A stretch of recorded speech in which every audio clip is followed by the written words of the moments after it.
हुआ? मेरा नाम ललित कुमार चौधरी। सर पूरा परिचय, यहाँ पे घर कहाँ हुआ? मेरा घर अंदरठाड़ी हुआ, अंदरठाड़ी प्रखंड के अंतर्गत गौर गाँव। गौड़गांव। गौड़गांव जानते हैं? जी कौन सा थाना पड़ता है? अंदरठाड़ी में पड़ता है, रुद्रपुर थाना में पड़ता रुद्रपुर थाना में। है जी। और आपका मान लीजिए रुद्रपुर थाना हुआ, जिला मधुबनी हुआ। जिला मधुबनी। सर आप इस स्कूल में कितने दिन से हैं? 2 साल से, विगत 2 साल से। 2 साल से। और इससे पहले 6 सितंबर को यहाँ इससे ज्वाइन पहले किया। आप कहाँ थे? जी, रामकृष्ण मध्य विद्यालय झंझारपुर में हमसे पदस्थापित रामकृष्ण विद्यालय में। मध्य विद्यालय झंझारपुर। अच्छा अच्छा। एक चीज़ बताइए कि आपका फर्स्ट अपॉइंटमेंट कहाँ हुआ?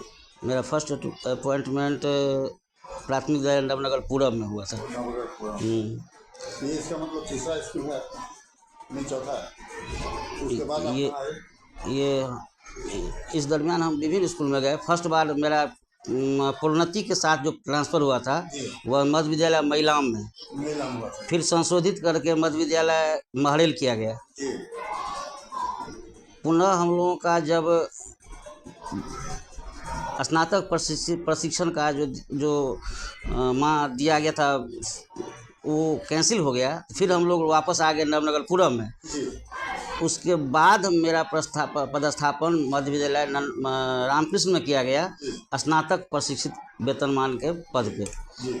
और इस बार यहाँ जो हम आए हैं वो प्रधानाध्यापक के पद पे। प्रधानाध्यापक जी, इस तरह से मेरा ये 5वां सर विद्यालय अभी आपके साथ यहाँ कितने शिक्षक और शिक्षिका जुड़े हैं आपसे? है। मेरे यहाँ अभी प्रधानाध्यापक लगा के कुल 10 शिक्षक शिक्षिका हैं। आप बच्चे कितने हैं सर? बच्चे अभी इनरोल 395। 395।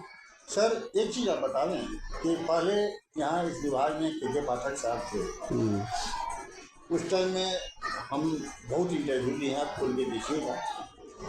जितने शिक्षक थे सबका एक ही कहना था कि के पाठक साहब आने से हम लोग बहुत खुश हैं, लेकिन दुख एक चीज़ का है कि हम लोग का छुट्टी जो है, छुट्टी में बहुत कटौती हो गया है। छुट्टी को के पाठक साहब ठीक कर दें, हम लोग को उनसे कोई इतराज़ और कोई गिरबांस नहीं है। कारण उनके आने से स्कूल में बहुत व्यवस्था ठीक हुआ। तो स्कूल हो चाहे कोई भी जगह हो, बहुत तरह का आदमी होता है। बहुत है कि बच्चे को पढ़ावें, अपने भी अध्यापन करें, लेकिन बहुत है कि नहीं मुझे केवल सैलरी से मतलब है, हाजिरी बनाना है, तनख्वाह लेना है, बड़ी राजनीति करना है। हाँ, बहुत तरह के आदमी तो उसमें ऐसा है, लेकिन उसकी संख्या कम है। ऐसा नेचर वाले को रहता है कि न हम पढ़ा लें न दूसरा पढ़ा लें, डिस्टर्बेंस ये सब। अब के पाठक साहब चले गए हैं, अब मान लीजिए दूसरा आदमी आ गया सिद्धार्थ।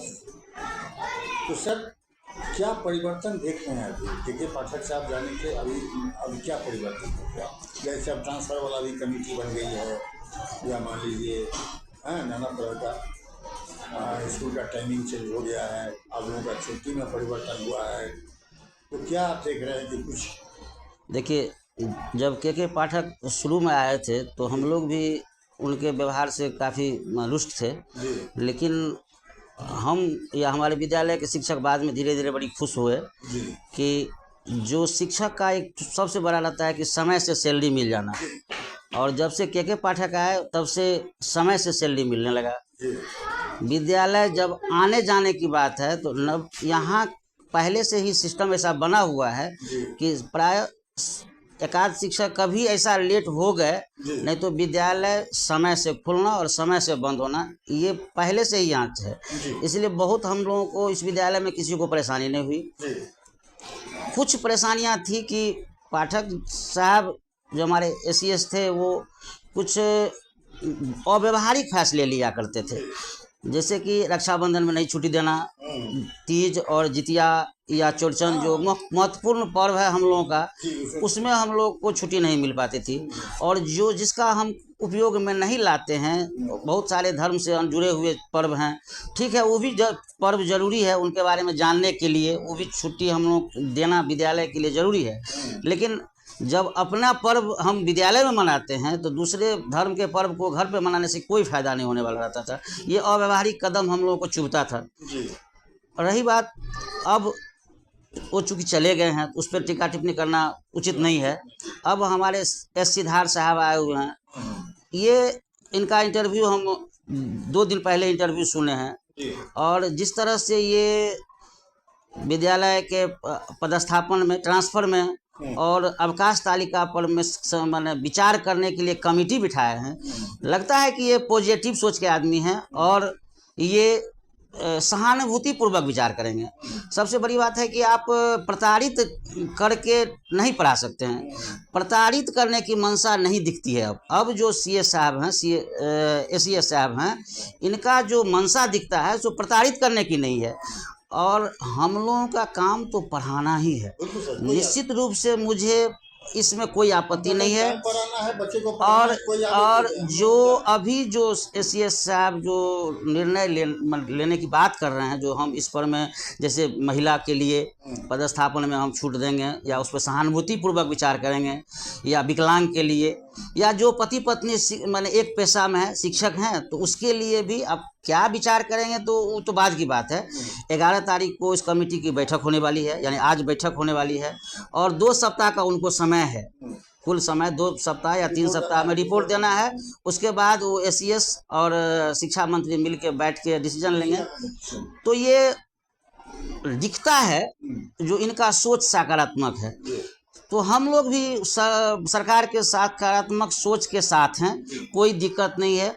कुछ अभी बायोमेट्रिक जो ऑनलाइन जो अटेंडेंस की बात है, तो कुछ लोकेशन के लेके, जैसे हम अभी विद्यालय पर यदि खोलें तो कभी 500 दिखाता है विद्यालय में, इसलिए हम फोटो जब लेते हैं, सेल्फी लेते हैं, तो हम प्राय विद्यालय का जहाँ नाम लिखा हुआ है वहाँ से लेते हैं, इस सोच के कि देखिए विद्यालय से ले रहे हैं और दिखा रहा है 495 मीटर। और ये समस्या माने कभी कभी तो ऐसा होता है कि हम लोग माने विद्यालय इनका नहीं दे पाते हैं, कभी आउट का नहीं दे पाते हैं। समस्या आपकी को नहीं, उनको भी आता है। हाँ, तो ये समस्याएं हैं, लेकिन इसको मैं मानता हूं कि ये ऐप का समस्या है। ये धीरे धीरे टेक्नोलॉजी हो ही जाएगा। और सबसे अच्छी बात है कि इनको सितंबर तक का समय दिया गया है कि आप निरंतर प्रयासरत रहें और आप सीख लें, आपका मोबाइल चलाने का भी तरीका सीख लें। तब तक में ऐप का कंपनी जो है, ये जो प्रोवाइड करती है ये कंपनी, वो भी इस बात को समझ के जो त्रुटियां होगी उसमें सुधार हो जाएगा। तो ये मेरे ख्याल से ये व्यवस्था अगर माने कोई बदलाव के लिए, अच्छा बदलाव के लिए अगर प्रयास किया जा रहा है तो ये अच्छी बात है। अभी टाइमिंग क्या है? अभी मेरा टाइमिंग है, ऐसे तो अटेंडेंस हम लोग 9 मान के चलते हैं, लेकिन कहा गया है कि 9 से 10 मिनट पहले आइए। तो हम लोग माने आज भी मेरा अटेंडेंस 8:55 में है। कल बायोमेट्रिक ये क्योंकि आने के बाद कुछ होता है तो 2-3 मिनट जरूर में लग जाता है। तो लेकिन हम आते तो गए थे 8:51 में, कल मेरा 8:51 में अटेंडेंस है इस बायोमेट्रिक में, आज 8:55 में है। निश्चित रूप से हम 8:50 में आ गए थे, लेकिन अटेंडेंस हम लोग बनाते हैं 9 बजे, क्योंकि रजिस्टर का अटेंडेंस शुरू से ऐसा हो गया कि 9 से 4:30, तो 9 से 4:30 भरते हैं। जाते हैं हम लोग, ऐसा भी होता है कि 4:45 में जाते हैं कि नहीं ले रहा है लोड, तो हम लोग 4:45 में जाते हैं। समझ गए सब बात। हम एक चीज आप बताइए, स्कूल में किस चीज का कमी है? देखिए, जब से एसीएस साहब आए हैं, डेस्क बेंच की बहुत ज़रूरत थी, इन्होंने फुलफिल कर दिया। थाली के लिए पैसा आया था, माने आता है नेट पे, जो आपके विद्यालय गया है। अब किस कारण से नहीं, मेरा जो विद्यालय का जीओवी अकाउंट खुलवाया गया था उस पर नहीं शो कर रहा है। हम बार इस बार हम कंप्लेन लगा के भी दिए हैं, हाँ, जो अभी तक नहीं आया है। तो लेकिन थाली भी इतना कम नहीं है, हम लोग 1-2 बार बिछा के बच्चा को खिला लेते हैं। सबसे बड़ी समस्या है कि 6 to 8 में मेरे यहाँ 270 बच्चे हैं, करीब 70-72 बच्चे हैं। शिक्षिका या शिक्षक 2 ही है 6 to 8 में, वो भी सिर्फ सामाजिक विज्ञान का। न मैथ का शिक्षक है, न अंग्रेजी का, न साइंस का, न संस्कृत का, न हिंदी का। जबकि विभाग से कई बार हमने चिट्ठी देखा है कि संबंधित विषय के जो टीचर हैं वही क्लास उसमें पढ़ाएंगे, जबकि यहाँ तो सिर्फ एक ही सब्जेक्ट का टीचर है। तो इस स्थिति में तो मुश्किल है कि आपको शिक्षक चाहिए। शिक्षक बहुत जरूरी है। कौन सब्जेक्ट का बताइए? 6 to 8 में संस्कृत, हिंदी, अंग्रेजी, मैथ, अंग्रेजी, यानी कि सामाजिक विज्ञान छोड़ के सारे सब्जेक्ट में ज़रूरत है। हाँ, विज्ञान की ज़रूरत ही है। तो इसलिए उसके लिए प्रतिदिन जो हम लोग जो इंस्पेक्शन रिपोर्ट जो हम लोग लिखते हैं, देते हैं, तो उसमें स्पष्ट लिखते हैं कि सिर्फ